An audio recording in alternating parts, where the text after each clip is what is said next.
নমস্কার বন্ধুরা, জয় শ্রী হরি বিষ্ণু, জয় হরি নারায়ণ, জয় যোগেশ্বর, জয় শ্রীকৃষ্ণ, জয় শ্রীরাম, জয় বৈকুণ্ঠ ধাম।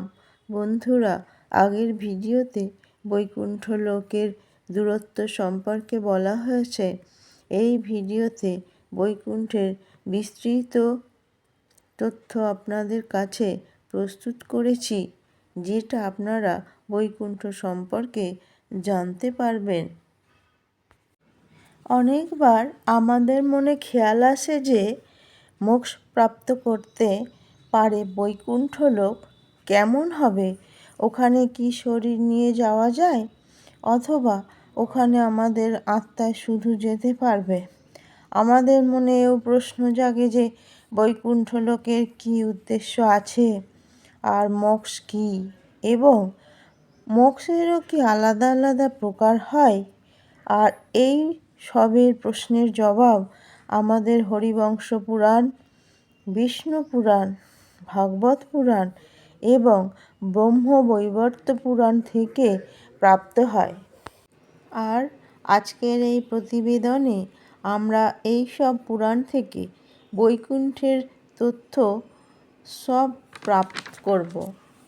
প্রধান পুরুষ ব্যক্ত কল্যাণং পরমং হি ইয়াত পশ্যন্তি সূর্যং শুদ্ধম তর বিষৌ পরমং পদম, অর্থাৎ পদার্থ, আত্মা, অভিব্যক্তি আর সময় থেকে পরিচিত আছে। যোগ্যতা অনুসারে সব শুধু শুদ্ধ মুনিরাই দেখতে পান। ওই মুনিরাই বিষ্ণু পরম বৈকুণ্ঠ ধাম দেখতে পাবেন। আর বৈকুণ্ঠ লোককে পদার্থ, আত্মা, অভিব্যক্তি, সময় এই সব ব্যতিরেকে কেমন করে হতে পারে? এই সব ব্যাপারে জানতে গেলে আমাদের সার্জেনহারের দ্বারা বানানো ডাইমেনশন মানে আয়াম এর সম্পর্কে জানতে হবে।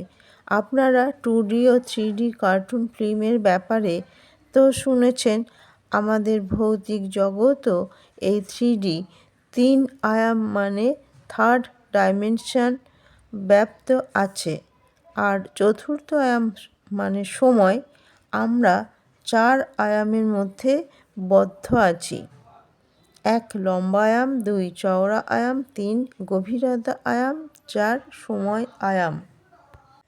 সময়কে আমরা অনুভব করতে পারি আগামী দিনে যাওয়ার জন্যে, কিন্তু আমরা বর্তমানে থেকেই সব কিছু অনুভব করে থাকি। আর অতীতের এবং ভবিষ্যতে আমরা কখনোই যেতে পারবো না। এটাই আমাদের এই জগতের নিয়ম এবং মর্যাদা আছে। আমাদের বেদে এই রকম 64টা আয়াম আছে বলে বলা হয়েছে। 64টি আয়ামের মধ্যে 10টি আয়ামকে মুখ্য বলা হয়েছে। হিন্দু শাস্ত্র অনুসারে ভূলোক, ভূবরলোক আর স্বর্গলোক এরকম 4 আয়াম আমাদের সৃষ্টিতে রয়েছে। 5 নম্বর আয়ামকে ব্রহ্মার আয়ামও বলা হয়। এই আয়ামে ব্রহ্মাদেব নিবাস করেন। এখানকার সময় আলাদা। হিন্দু ধর্মের কাল অর্থাৎ সময়ের ধারণা খুবই বৈজ্ঞানিক ধরনের। 31 রেণু থেকে 1 সন, 1 সন থেকে 1 দণ্ড, দণ্ড থেকে 1 মুহূর্ত, 1 মুহূর্ত থেকে 1 প্রহর, 1 প্রহর থেকে 1 দিবস, 15 দিবসকে নিয়ে 1 পক্ষ, আর 2 পক্ষকে নিয়ে 1 মাস, 2 মাস নিয়ে 1টি ঋতু, আর 6টি ঋতু নিয়ে 1 অয়ন, 2 অয়ন 1 বর্ষ, মানে 12 মাস নিয়ে 1 বর্ষ। 1 বর্ষ সমান দেবতাদের 1 দিন, 12,000 বর্ষ সমান দেবতাদের 1 মহাযুগ, 71 মহাযুগ সমান 1 মন্বন্তর, 14 মন্বন্তর সমান 1 কল্প, 1 কল্প সমান ব্রহ্মার 1 দিন, আর 1 কল্প হলো ব্রহ্মার 1 রাত্রি। অতএব 2 কল্প সমান ব্রহ্মার 1 অহোরাত্রি।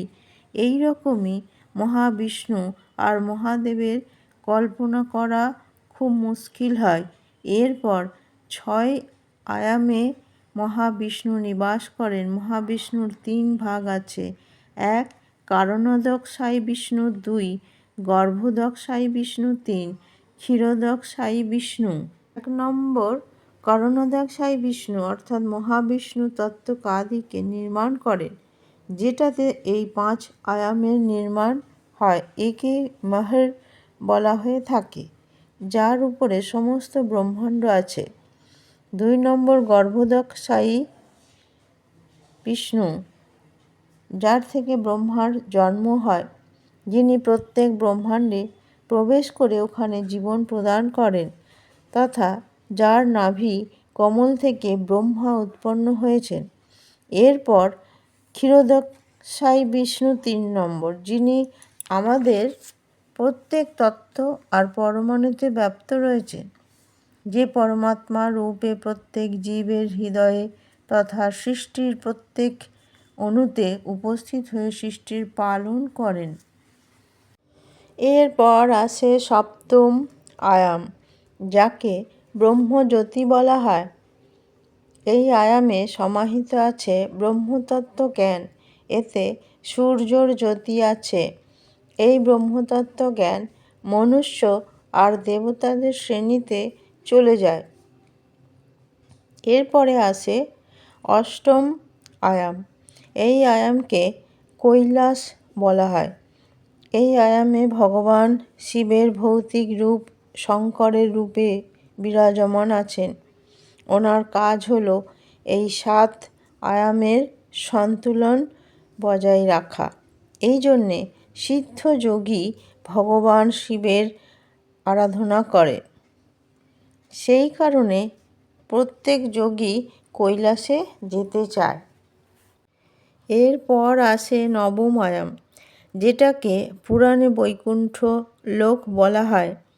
এই আয়ামে ভগবান নারায়ণ নিবাস করে থাকেন, যিনি সব আয়ানকে চলমান বা গতিমান রাখেন। মোক্ষকে প্রাপ্ত করার মানে এই আয়ামে সমাহিত হয়ে যাওয়া। আর প্রতিটি আয়াম এতেই সৃষ্টি হয়েছে। এই আয়াম সমস্ত আয়ামের নির্মাণ করে। মোক্ষ প্রাপ্তি করে আত্মা শূন্যে লীন হয়ে এই আয়ামে মিলিয়ে যায়। এরপর আসে 10ম আয়াম। একে অনন্ত আয়াম বলা হয়ে থাকে। আমি আপনাদের বলে দিই যে অনন্ত থেকে মহৎ, মহৎ থেকে অন্ধকার, অন্ধকার থেকে আকাশ, আকাশ থেকে বায়ু, বায়ু থেকে অগ্নি, অগ্নি থেকে জল, জল থেকে পৃথিবী, পৃথিবী থেকে ঔষধি, ঔষধি থেকে অন্ন, অন্ন থেকে বীর্য, বীর্য থেকে পুরুষ অর্থাৎ শরীর উৎপন্ন হয়েছে। পুরুষ অর্থে এখানে শুধু মনুষ্যকেই বলা হয়নি, মানে যে কোনো জীব শরীর ধারণ করে থাকে।